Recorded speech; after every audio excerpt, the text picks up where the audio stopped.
Je viens de voir un très bon film d'horreur au cinéma et j'ai même pleuré à la fin. Non, je ne parle pas d'Évanouie, mais de Substitution, Bringer Back des frères Philippou. Autant vous dire que certaines scènes de ce film m'ont dégoûté et je pense notamment à la scène avec le couteau. Si vous l'avez vu, vous savez de quoi je parle. Dites-moi ce que vous avez pensé de ce film dans les commentaires d'ailleurs. Bringer Back, ça raconte l'histoire de Piper qui est une jeune fille aveugle et de son frère Andy qui, suite à la mort de leur père, vont être placés dans une famille d'accueil, à savoir chez Laura, une femme qui a elle-même perdu sa fille qui était aveugle, et qui a insisté pour accueillir Piper chez elle.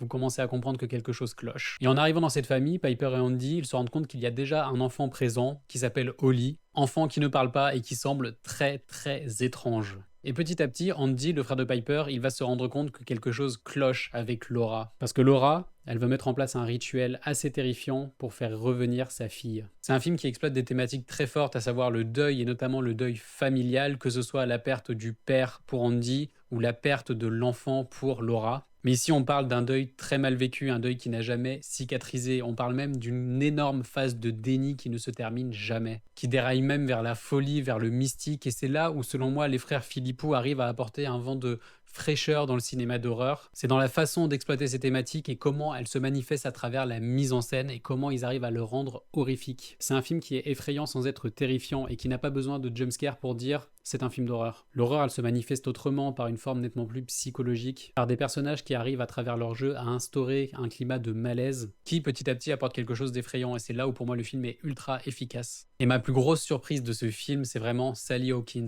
Excellente dans ce rôle totalement à contre-emploi, parce que je rappelle que Sally Hawkins, c'est une grande actrice qui a joué notamment dans Paddington, dans La forme de l'eau, dans The Lost King. Et la voir dans un film d'horreur, c'est vraiment surprenant, mais c'est tellement réussi. Elle s'engouffre dans les profondeurs du mal et c'est vraiment stupéfiant. En revanche, il y a encore des choses que je considère un peu trop grosses et trop évidentes. Alors comment ça, on envoie deux gosses chez Laura alors qu'elle a elle-même perdu sa fille et qu'elle a déjà un enfant très étrange? Ça sent le roussi dès le départ, mais visiblement ça n'a pas l'air d'intriguer les services sociaux américains. Et évidemment l'enfant bizarre, parce qu'il faut toujours un enfant bizarre dans un film d'horreur. Et ça, j'avoue que quand je l'ai vu, je me suis dit bon, encore un enfant bizarre avec qui il va se passer des choses. Mais c'est là où j'ai été également surpris. Parce que cet enfant bizarre, à savoir Oli, il incarne pas le mal, mais c'est une victime, lui aussi, une victime de Laura, une victime de ses rituels. Et c'est là où je disais que j'ai pleuré à la fin, c'est parce que Holly, c'est un personnage qui m'a vraiment touché, avec qui j'étais en empathie constante tout le long du film. Et la fin, ouais, j'ai eu versé une petite larme parce que ça m'a fait trop de peine. Bringerback, c'est pour moi un bon film d'horreur. Je l'ai préféré au premier film des frères Philippou, à savoir La Main, que j'avais beaucoup moins aimé, que je trouvais beaucoup trop classique. Là, on sent qu'on tend vers quelque chose qui essaye d'être un peu plus original et qui y arrive par sa forme. Donc vraiment, je vous invite à aller le voir et dites-moi ce que vous en avez pensé